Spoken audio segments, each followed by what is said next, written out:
big deal also for her personally. Over the last 1 year, she has emerged as the minister who has been entrusted with the most number of portfolios.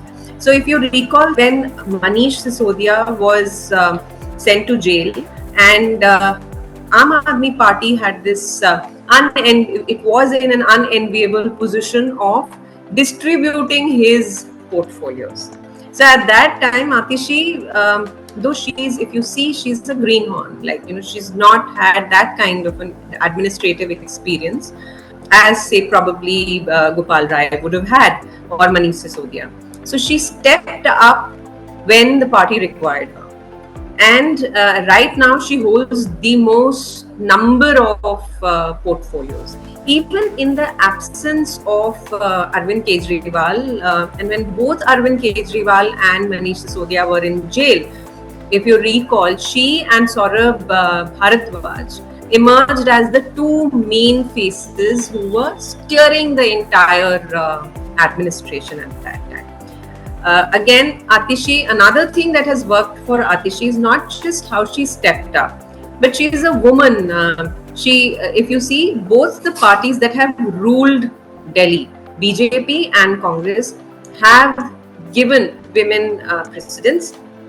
In fact, if you see, BJP gave you Sushma Swaraj, and longest serving Delhi Chief Minister was a woman, Sheila Dikshit.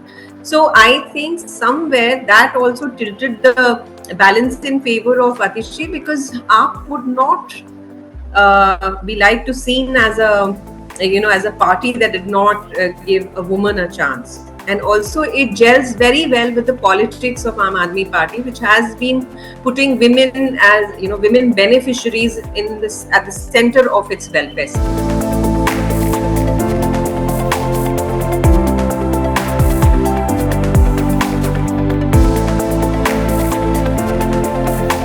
He's an astute politician. He's a very shrewd politician. In fact, in one of the analytical pieces that I've done for the paper, I have mentioned that it is not just for administrative reasons, because of the conditions that were imposed by the Supreme Court, his bail conditions, which would have posed a problem to administer the state outside the jail, because one of the conditions was that he could not, sign files. It would have meant a lot of difficulties in even convening a cabinet.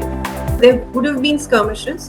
So with one stroke, he has not only done this, as in removed himself administratively, given a good administrator in Atishi. He's also taken center stage, also taken high moral ground, put his politics of his anti-corruption plan. If you remember, when Nirbhaya and that entire Lokpal campaign was there, his main plank was anti-corruption. Over the last 10 years, if you have to beat anti-incumbency of 10 years, let's be honest, every party will feel it. Every party will feel 10 years of anti-incumbency. Narendra Modi felt it this time. So to tackle that, in just one decision, he has taken the high moral ground and brought that anti-corruption whole plank in focus.